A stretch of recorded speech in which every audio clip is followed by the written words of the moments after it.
En el nombre del Padre, del Hijo y del Espíritu Santo. Amén. Ave María Purísima, sin pecado concebida. Espíritu Santo, fuente de toda luz, ilumínanos. Oh Señor Dios de los ejércitos, restáuranos, haz resplandecer tu rostro sobre nosotros y seremos salvos.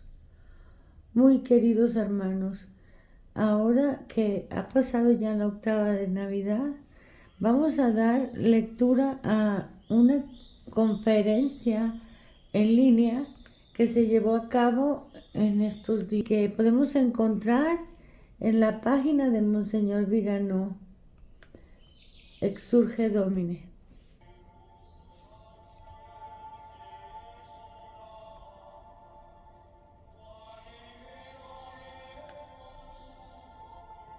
Conferencia online. El Papa es católico, organizada por el profesor Edmund Massa. Dicen a los videntes, no tengáis visiones, y a los profetas, no nos vaticinéis cosas rectas, habladnos de cosas agradables, profetizadnos ilusiones. Isaías 30:10. Premisa. Esta conferencia en línea, organizada por el profesor Edmund Massa, tiene como tema un argumento que solo recientemente se está haciendo público. Después de más de 10 años de horrores, peores que los que hemos presenciado en los últimos 60 años, pero perfectamente coherentes con las bases filosóficas y teológicas planteadas en la crisis presente por el Concilio Vaticano II. ¿El Papa es católico? En otros tiempos, una pregunta de este tipo habría sonado casi a blasfemia. Tan arraigado estaba en los fieles el respeto y el amor hacia el romano pontífice, considerado como el dulce Cristo en la tierra. ¿Quién diablos en tiempos de Pío XII se habría atrevido a cuestionar su autoridad moral y magisterial? Y por otra parte, ¿por qué motivo los fieles habrían tenido que expresar su desacuerdo con un papa desde el momento en que su voz era la expresión de una continuidad ininterrumpida con sus predecesores y con el Divino Maestro? Escuchar hoy hablar a Jorge Mario Bergoglio y comparar sus palabras con las del pastor Angelicus nos hace comprender el abismo que separa a un papa de su grotesca parodia. El abismo que separa al vicario de Cristo de la simia pontificis. La autoridad hierática de todos los papas desde San Pedro hasta Pío XII, íntimamente vinculada a la autoridad divina de Cristo, sumo y eterno sacerdote, ha sido pervertida en autoritarismo arrogante y en tiranía. El sentido de pertenencia al orden sagrado de los clérigos y prelados se ha corrompido en clericalismo. La inmutabilidad fija de la verdad revelada, fundada en la inmutabilidad perfecta de Dios, e incluso la naturalmente cognoscible por la razón, ha cedido a la revolución permanente y al caos, a la provisionalidad de loquimi nobis placentia, hablarnos cosas agradables, y a la arbitrariedad de lo opinable, profetizarnos ilusiones. De Isaías 30:10. Deshonestidad cognitiva. Pero como frente a las muertes imprevistas de millones de personas en todo el mundo, luego de la criminal campaña de inoculación a continuación del fraude psicopandémico, hay quienes todavía se niegan a reconocer la relación causal entre la administración del suero génico experimental y el exterminio masivo planeado y declarado por parte de la élite.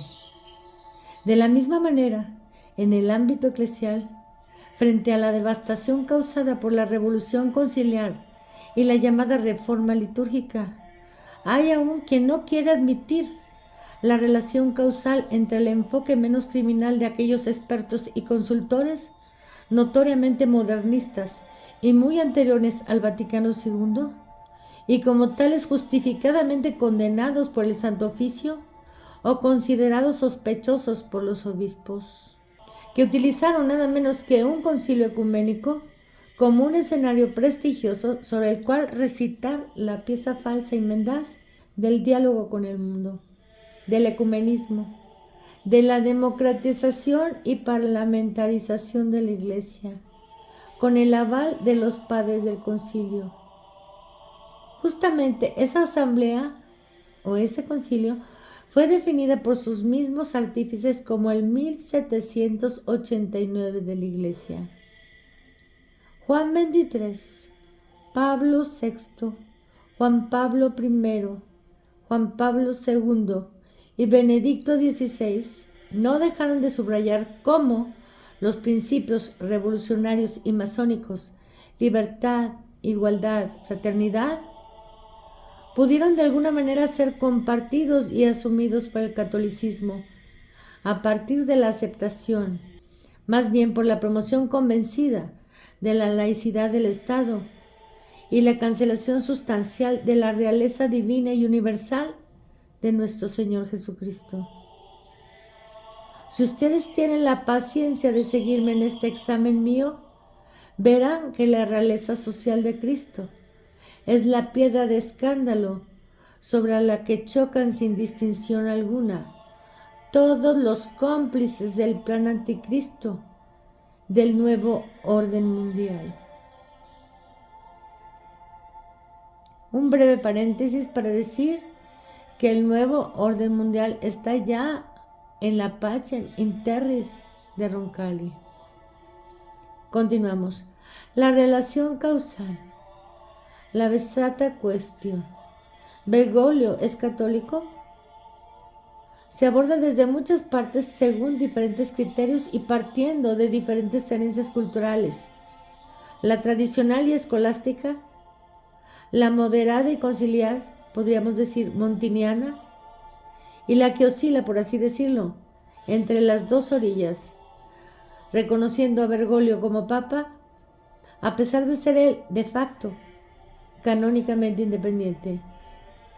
Pero debemos reconocer que hoy es posible compartir con sacerdotes y fieles el sentimiento de grave malestar y gran escándalo por la engorrosa presencia del jesuita argentino. Hoy podemos preguntarnos si Bergoglio es católico, y ya es un buen punto de partida, porque su heterogeneidad con el papado es ahora evidente y percibida tanto por los simples fieles como por gran parte del clero e incluso por ciertos sectores de los medios de comunicación. La jerarquía se limita a demostrar cobardía o complicidad con el tirano y las pocas voces discordantes no se atreven a extraer las conclusiones necesarias frente a las herejías y despropósitos del inquilino de Santa Marta, porque disienten con él, pero no con el Vaticano II, ni quieren reconocer que fue precisamente de ese concilio que surgió el proceso revolucionario que permitió a una persona como Jorge Mario ingresar a la Compañía de Jesús, ser ordenado sacerdote, llegar a ser obispo, ser creado cardenal y finalmente ingresar al cónclave y emerger como papa. Se puede criticar a Bergoglio, siempre que no se critique el ídolo conciliar, el fetiche intocable de los montinianos que hoy, comparados con los horrores del jesuita argentino, parecen paladines de la ortodoxia católica. Aquí haremos otro breve paréntesis, porque si bien es cierto que Bergoglio es más ordinario y esconde mucho menos su odio a lo católico, no es menos cierto que Juan Pablo II fue el primero en hacer profanar los templos católicos por ídolos paganos, que se dejó sellar frente a cámaras por una sacerdotisa hindú.